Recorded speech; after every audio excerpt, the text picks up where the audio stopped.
வணக்கங்க. அ வேதாளம் அ இந்த படத்தோட ரிவ்யூவோட உங்கள சந்திக்கிறேன். இப்பதான் படம் பார்த்துட்டு வந்தேன். படம் மிகப்பெரிய எதிர்பார்ப்போட வந்திருக்கு. அ அஜித், சிவா, வீரம் வெற்றிக்கு அப்புறம் நடிச்சிருக்காங்க. அ படம் பார்த்துக்கிட்டீங்கன்னா, அஜித் அ அவர் தான் மெயின் படம் ஃபுல்லா. ஒன் மேன் ஷோன்னு சொல்லலாம். வேதாளம், கணேஷ்னு 2 கேரக்டர்ல வராரு. 2த்துலயும் நல்லா பண்ணியிருக்காரு. அ அவருக்குன்னு, அவர் ரசிகர்களுக்குன்னு ஏத்த மாரி நெறைய மாஸ் சீன்கள் வச்சிருக்காங்க. அத மிக சிறப்பா பண்ணியிருக்காருன்னு சொல்லலாம். ஆ டீசர்ல பார்த்திருப்பீங்க. தெறிக்க விடலாமா? அப்புறம் இன்னொரு சீன் இருக்கும். அவர் ஓடி வந்து அடிக்கிறது. அந்த சீன்லாம் கண்டிப்பா மாஸு. அதெல்லாம் தியேட்டர்ல ஒரு செலிப்ரேஷன் மூடோட பார்க்கறக்கு ரொம்ப நல்லாவே இருக்கு. அஜித் அவரோட பங்க மிக சிறப்பா பண்ணியிருக்காருன்னு சொல்லலாம். அவரோட உடம்பா இருக்கட்டும், அவரோட பிசிக்கா இருக்கட்டும், அவரோட சால்ட் அண்ட் பெப்பர் ஹேர் ஸ்டைலா இருக்கட்டும், எல்லாமே நல்லா பண்ணியிருக்காரு. அதுக்கப்புறம் பார்த்துக்கிட்டீங்கன்னா, மத்த கேஸ்ட் பார்த்துக்கிட்டீங்கன்னா, லக்ஷ்மி மேனன். அவங்க ஒரு மேஜர் கேரக்டர் பண்ணியிருக்காங்க. அவருக்கு தங்கச்சியா பண்ணியிருக்காங்க. அது நல்லா இருக்கு.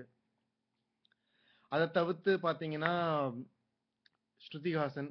ஆ அவங்க நெறைய படத்துல வர்ற மாரி நார்மலான ஒரு கேரக்டர் தான். அதுல பெருசா எதுவும் இல்ல. அப்புறம் தம்பி ராமையா, இன்னும் நெறைய பேர் பண்ணியிருக்காங்க. இந்த படத்தோட பாசிட்டிவ்ஸ் பார்த்துட்டீங்கன்னா, சொன்ன மாரி அஜித், அ லக்ஷ்மி மேனனோட ஆக்டிங் 2மே ரொம்ப நல்லா இருந்துச்சு. இன்னொரு பாசிட்டிவ் பார்த்துட்டீங்கன்னா, படத்துல எந்த விதமான ஒரு வல்காரிட்டியும் இல்ல. அ குடும்பத்தோட பார்க்குற மாரி இருக்கு. பட் சில காட்சிகள்ல கொஞ்சம் வன்முறை அதிகமா இருக்கு. அத கொஞ்சம் தவிர்த்திருக்கலாம்.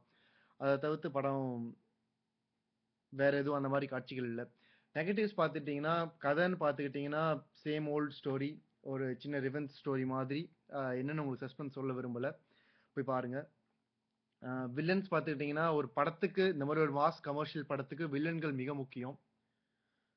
எவ்வளோ பவர்ஃபுல்லா வில்லன் இருக்காங்களோ, ஃபார் எக்ஸாம்பிள் ஒரு பாட்ஷால வந்து எவ்வளோ பவர்ஃபுல்லா ரகுவரன் இருக்கானோ, அவ்வளோ பவர்ஃபுல்லா இங்க ரஜினி இருப்பாரு. அந்த மாரி வில்லன்கள் இதுல பார்த்தீங்கன்னா 3 வில்லன்கள் இருக்காங்க. பட் 3 பேரும் என்ன பண்றாங்கன்னா, திரும்ப திரும்ப ஹை பிட்ச்ல கத்திட்டு இருக்காங்க. கடைசில அஜித் கிட்ட அடிபட்டு சாவுறாங்க. அத தவிர்த்து அவங்க எதுவும் பெருசா பவர்ஃபுல்லா இல்ல பெருசா எதுவும் பண்ற மாரி தெரியல. அதே மாரி ஃபர்ஸ்ட் ஹாஃப் வரைக்கும் படம் நல்லாவே போகுது. எதுவும் போர் அடிக்காம லேக் இல்லாம போகுது. செகண்ட் ஹாஃப்ல ஒரு ஃபிளாஷ்பேக் வருது ஒரு 3/4 மணி நேரம். அது கொஞ்சம் தொய்வா இருக்க மாரி எனக்கு தெரியுது. ஆ அதே மாரி சென்டிமென்ட் காட்சிகள், அது ஃபேமிலி ஆடியன்ஸ் அண்ட் தங்கச்சி சென்டிமென்ட் அந்த சீன்கள்லாம் இருக்கு. பட் அதெல்லாம் அவ்வளோ பெருசா எடுபட்ட மாரி எனக்கு தெரியல. அஜித் ஆனா நல்லாவே அவர் பங்கு பண்ணியிருக்காரு. பட் சிவா இன்னும் நல்லா வாங்கியிருக்கலாம் வொர்க் அப்படின்னு தோணுது. Music next. ஆ அனிருத் போட்டிருக்காரு. ஆனா பாடல்கள் ஒரு 2 பாடல்கள் நல்லா இருக்கு. அத தவிர்த்து பார்த்துக்கிட்டீங்கன்னா, ஃபுல்லா ஒரே ஒரு இரைச்சலா தான் இருக்கு. பிஜிஎம் அது மற்ற படங்கள்ல பார்த்த அனிருத் மாரி இந்த படத்துக்கு வரல. என்ன பொறுத்தவரைக்கும் இந்த படம் வொர்த்தா இல்லையா அப்படின்னு கேட்டா, ஒரு டைம் பார்க்கலாம்னு சொல்லுவேன். ஆனா பெருசா இதுல தல ரசிகர்களுக்கு பிடிக்கலாம்.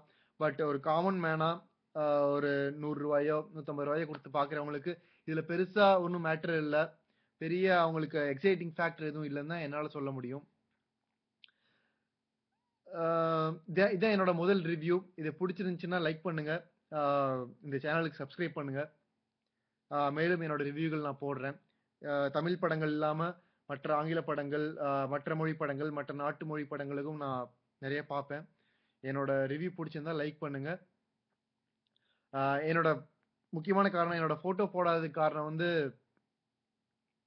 அது சில தேவையில்லாத பிரச்சனைகள். சில ரசிகர்கள் வந்து இவங்களுக்கு நல்லா இருக்குன்னு சொன்னா, இவங்களுக்கு பிடிக்காது. ஸோ, இந்த பெர்சனல் ரீசன்ஸ்க்காக நான் ஃபோட்டோஸ் போடுறதில்ல. ரிவ்யூஸ் கேளுங்க. புடிச்சிருந்தா ஷேர் பண்ணுங்க, சப்ஸ்கிரைப் பண்ணுங்க. நன்றி.